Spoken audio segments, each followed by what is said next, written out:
This is a quote that I love, and it's a man that I respect, truly honor. And if you disagree with this, then what is John Henrik Clarke saying within this quote that's so wrong? So let's get into it. Nobody came to America on separate slave ships.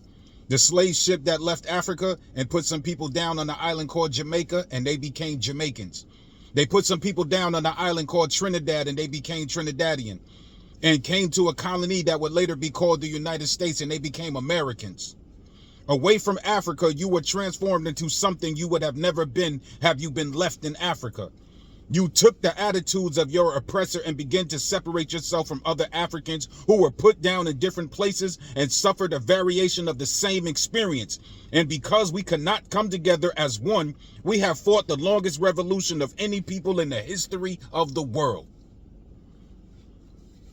I don't even see how you can really argue with that without going deeper into the inception of our existence before we started naming ourselves after landmass. But take that quote right there and think it through. So shout out to Redman. Redman's new album, Muddy Waters 2. Yo, Redman got a dope album, and it might be harder than GNX by Kendrick Lamar. But let's move on. So I got this question to ask you. Now, it's been said numerous times by many people that August 11th, 1973 is the inception of hip-hop. Now, let me ask you this question. Did we call it hip-hop on that particular day?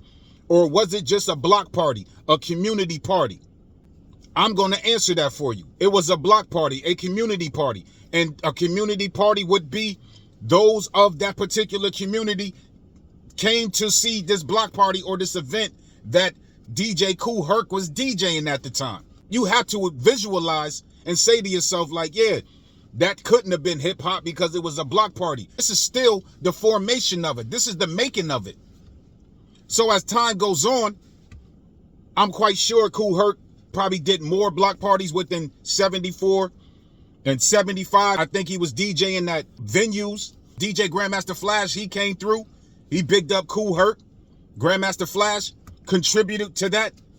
Just look at the time frame of this. Nobody is still calling it hip hop. Now when FBA and other people that follow FBA's ideology or FBA's way of thinking and say that Puerto Ricans were not a part of hip hop at all, or if other Latino artists said like, yo, we was there since the beginning, how are they wrong when I asked you the question about the block party? The block party is 1973. That's not literally the day of hip hop. It's still a block party and there's people there. You have to assume that there's all races of people there. It was a working class type of environment at 1520 Cedric Ave in the Bronx. You have to assume that there's mad people there, especially the youth. So as time progresses, you got people forming groups and rap groups and b-boy groups. For instance, the Rocksteady. They established themselves in 1977, and it was predominantly Latinos. It was Puerto Ricans, Crazy Legs, and a few others within there. A year later, the Cold Crush Brothers established themselves as a group, and they had a Latino DJ in the crew, and his name was DJ Charlie Chase, who was actually a DJ first for the Furious Five. DJ Chase ended up going over to the Cold Crush Brothers. Now, this is 1978. Still pointing out that Latinos are in the equation. There's not many of them, but when they speak that and say they were there, you got some of them who were actually there with brothers contributing to the growth of it. It's still brand new. It's still fresh. You got the Cold Crush Brothers who were able to get a record deal due to the fact that a Puerto Rican brother named Elvis Moreno, aka Tape Master, was recording a lot of their live performances on cassette.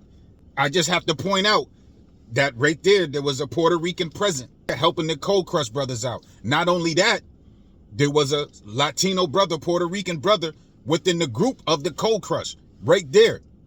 Grandmaster Caz has said this a couple of times. Peace. It's your boy, Grandmaster Caz. Now, I've recently heard some controversy going around on Twitter about a comment I made in a Vlad interview a few years back. Well, let me clear some shit up for you right about now. Some of the first Latinos in hip-hop were down with me.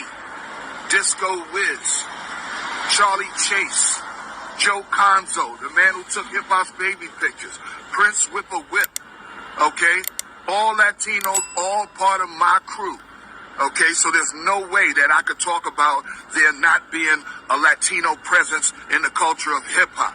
You had to envision that there was a lot of Puerto Ricans just around that environment of block parties and just watching, just as everybody else is watching.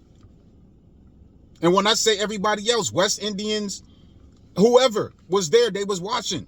Nobody knew exactly what was taking place. They just looking at the youth come together and they're doing whatever the youth do. You also had another, which they say is arguably, or it's definitely a fact, of a Latino rapper named Ruby D, who was part of a crew called the Fantastic Five. We have many arguments in the group all the time because I would dress Puerto Rican is what they called it. Right.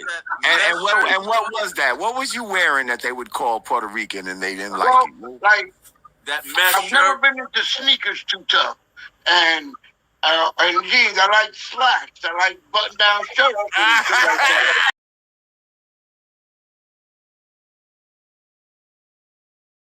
They was in the movie Wild Style.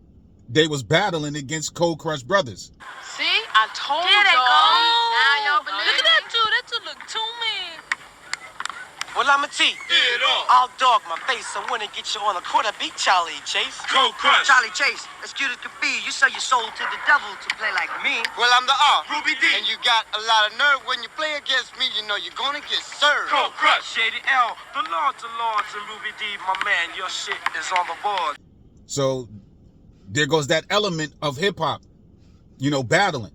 But Ruby D being a part of a crew, being the only Latino MC within that crew, amongst 4 other brothers, there you go. There was a Latino present. Now, don't forget the context of what I'm saying is like 1973 is supposed to be the inception of hip hop. But you have to say to yourself, it wasn't called hip hop on that particular day in 1973. Not even in 1975 when Grandmaster Flash came about.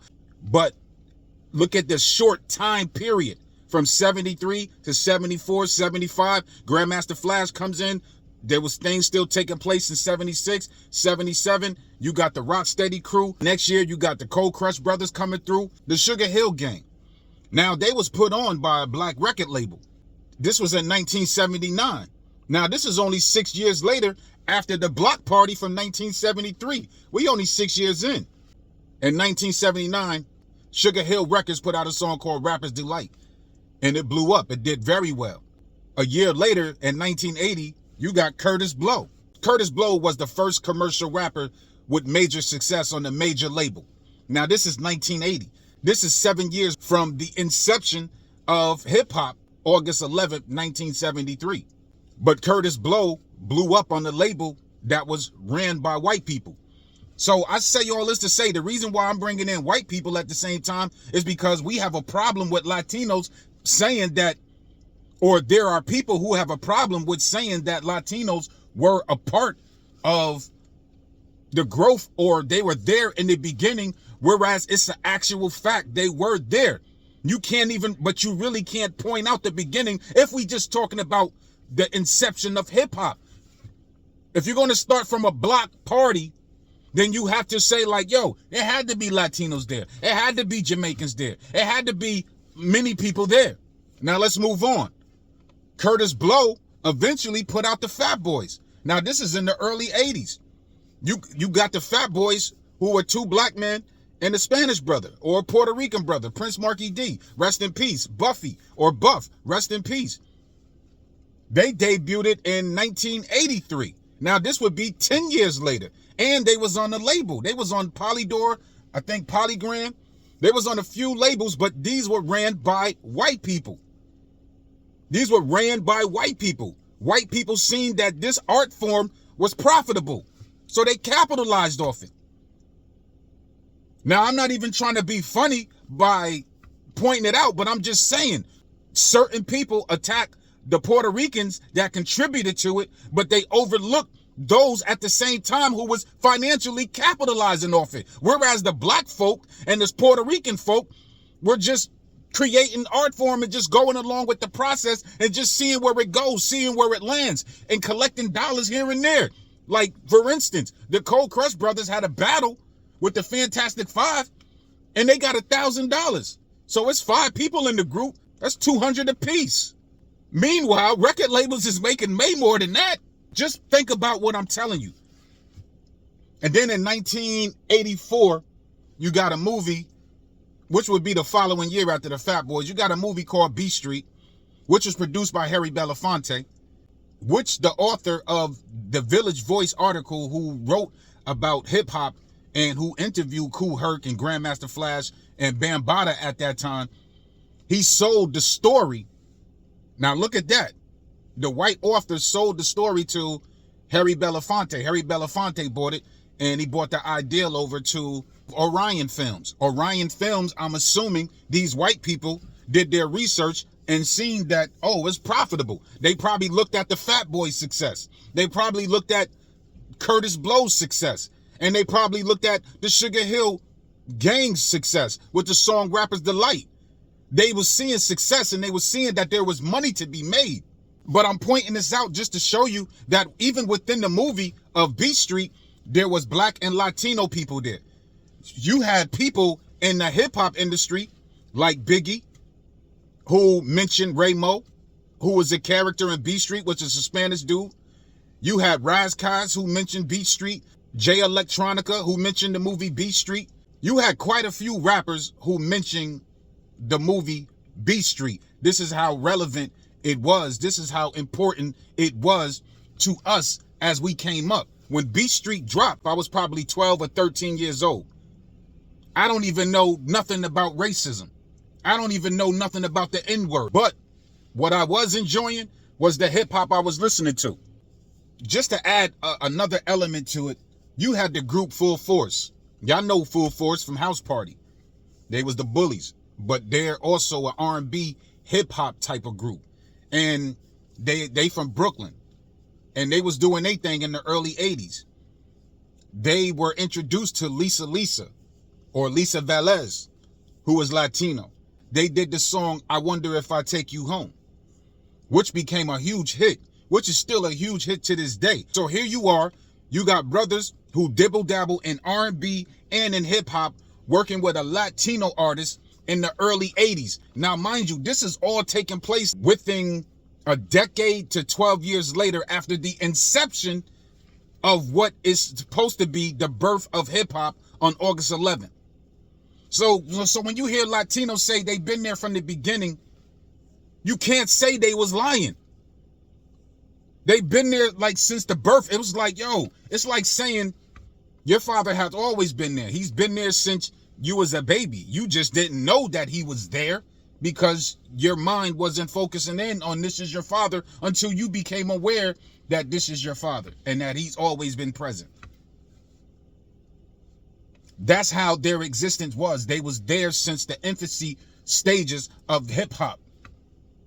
So if you just look at the short time period, bro, from the block party, you have to assume that there was Latino there, Jamaicans there, because Kool Herc is definitely a Jamaican. His sister was definitely a Jamaican. I can only imagine that they had cousins and other relatives and friends. Come on, bro, use your mind. And as well as black people that was born here. But once again, I read that John Henrik Clarke quote so we can think deeper, more profoundly of who we are as a people. Start seeing ourselves greater than landmass. But that's another conversation.